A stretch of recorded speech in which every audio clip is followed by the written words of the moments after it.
don't approve of what he did as president, but the right to a fair trial is extremely important. This is New York. Big things happening in New York City, and as you see, the court officers have this well under control. Justice is going to take its course here in the city. The second juror has been excused in former President Donald Trump's criminal trial for the Stormy Daniels hush money case, and concerns are mounting about the jurors' security. Now, a judge ruled earlier Thursday that the media cannot publish where jurors are employed, and they must take precautions to protect their anonymity. The judge told the press that they lost a juror because she said she was afraid and intimidated by the media. Joining me now with the latest is The Hill's Kate Martel, author of The Hill's 1230 report. Kate, what are the concerns about keeping jurors' identities anonymous? There are a lot of safety concerns that are particular to this case, Kevin, that this is one of the most high-profile cases in U.S. history.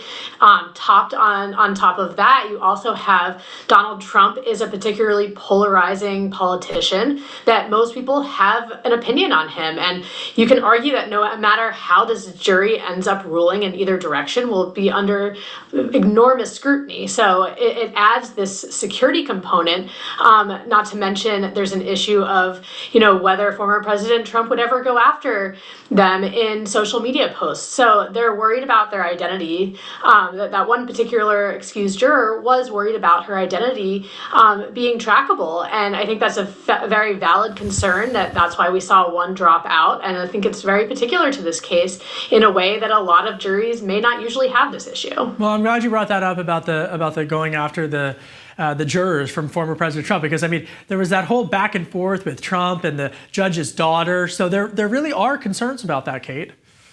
Yeah, there are concerns. That is why former President Trump is under a legal gag order not to be able to talk about witnesses, jurors, the judge. And as you mentioned, it was then expanded to not going after the judge's family. That was a very particular ad because of specific implications that President Trump has kind of pushed certain buttons from time to time on.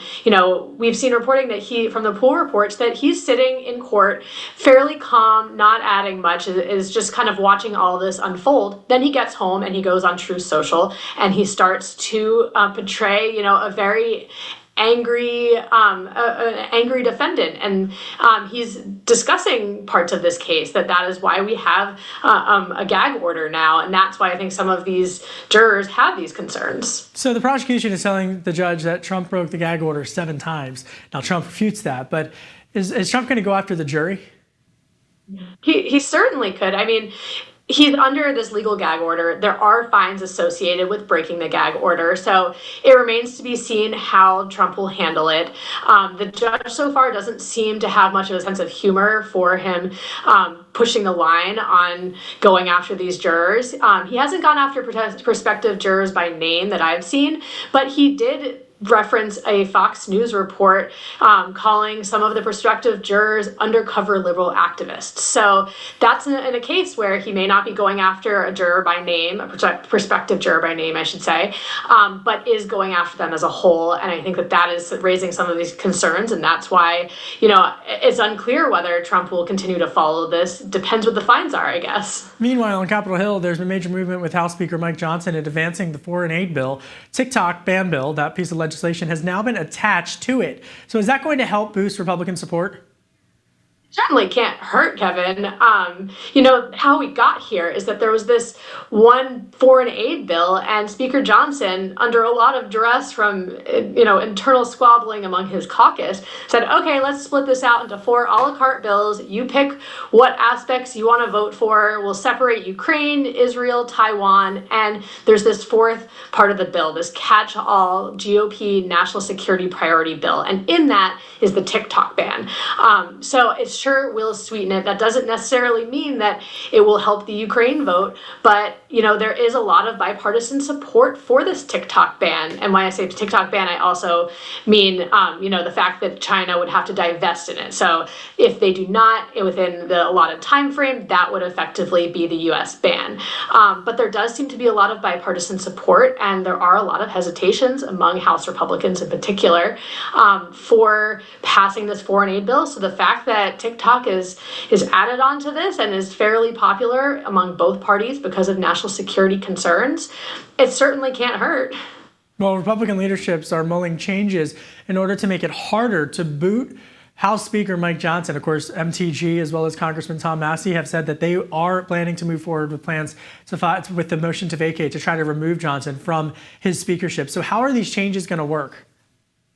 So the fact that we even need these changes is, let's back up to 2023, and former Speaker Kevin McCarthy was having a really hard time securing enough votes to become the House Speaker. He negotiated a deal saying, you can just have one member that can try to force a vote to oust me, it'll be fine. That later got him ousted, and now that rule still remains. That means that Congressman Marjorie Taylor Greene, as you mentioned, did file the motion to effectively force a vote to see if they could vacate him from the speakership. She hasn't actually forced the vote. She's basically just filed the motion, and now it's on the back burner.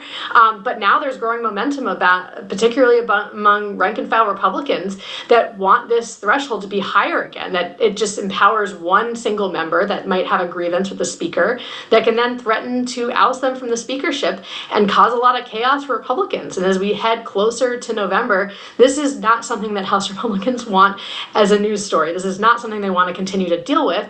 So behind the scenes, they're now urging Speaker Johnson to make it harder for them to oust him. Well, meanwhile, to the surprise of no one, the Senate did not convict DHS Secretary Alejandro Mayorkas. So now what? Yeah, no, it's a surprise of no one. There was no chance that he would ever be convicted. But we did go through, the whole process. He was impeached in the House, and then yesterday the Senate dismissed the articles of impeachment. There was no real legal basis. So he's effectively going back to his job, going back to regular business. But I'm sure he'll continue to face a lot of scrutiny, particularly from Republicans, both on the campaign trail and as we see border security continue to be an issue in Congress, that House Republicans are trying to introduce that as a separate bill. That's something that Mike Johnson is doing to appease conservatives. As we're dealing with the border, issues will certainly affect Mayorkas going forward. But, as far as his job goes, he goes back and it's normal business as usual for Mayorkas. All right. Our producers were telling me that Lauren Sanchez has gone viral. I am not the right person for this story, but why has she gone viral?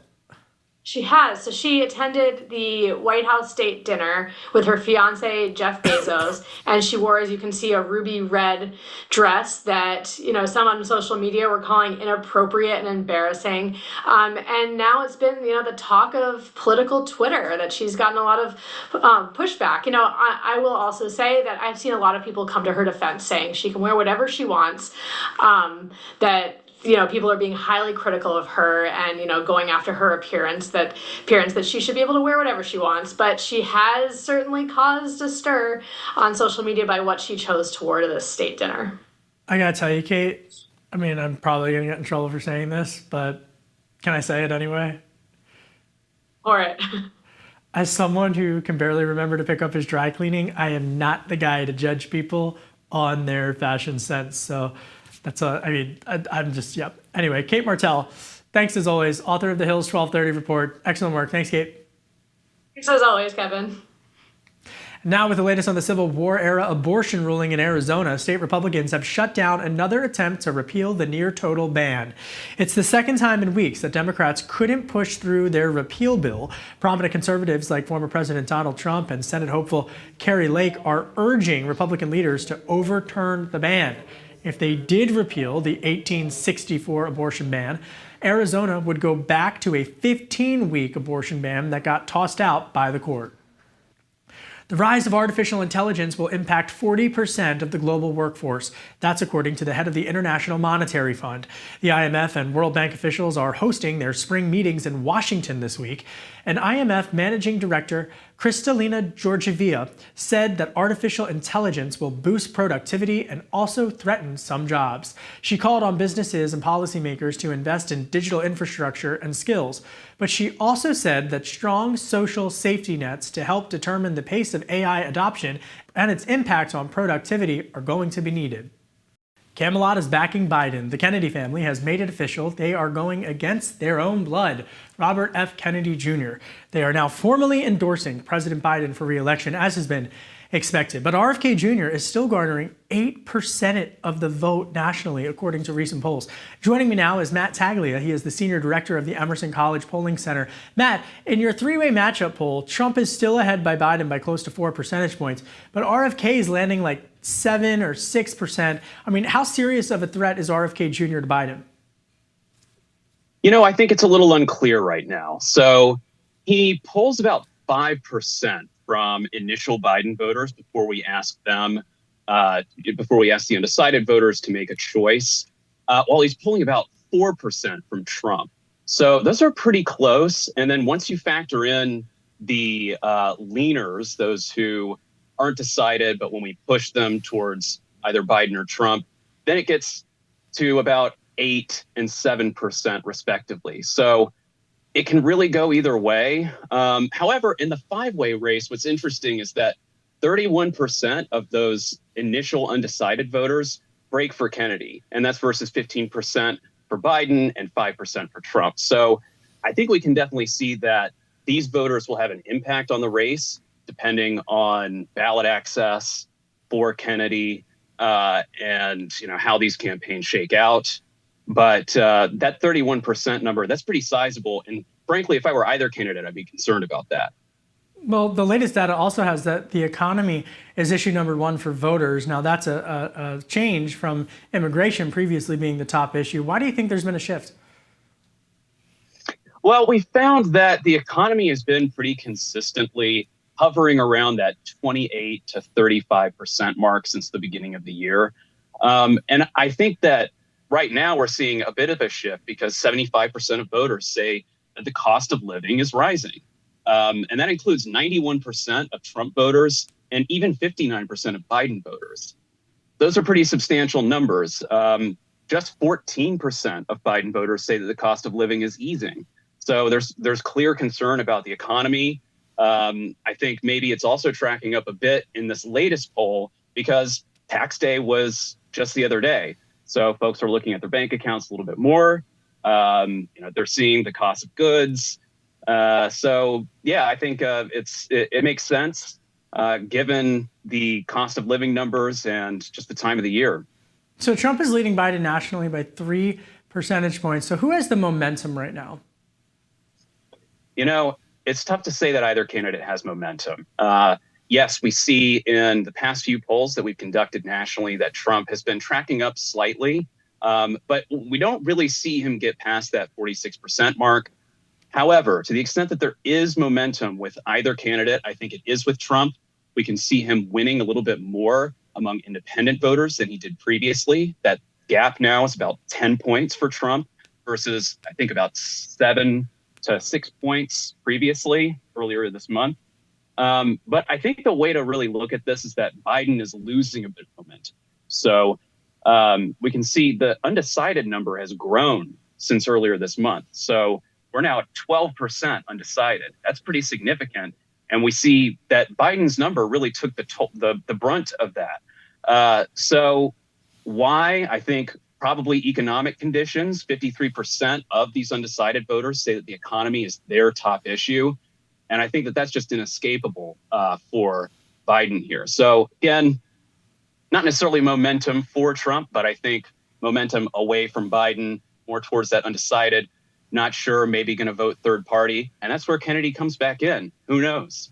Well, do you think that the conversation around women's reproductive health has provided some momentum for Democrats amongst independents and swing voters? I think that that's probably fair to say in some of these states. I don't think that you can say that nationwide. But when we look at states like Arizona, Florida, potentially, I think, then those independent voters are certainly going to be affected by whatever is on the ballot, whatever happens to be on the ballot in those states. And I think reproductive rights are going to be top of mind for a lot of them, especially female voters, obviously, and some of those more moderate voters in the sort of inner suburban areas. All right, Matt Taglia, Emerson College Polling. Thank you, Matt. All right. Thank you.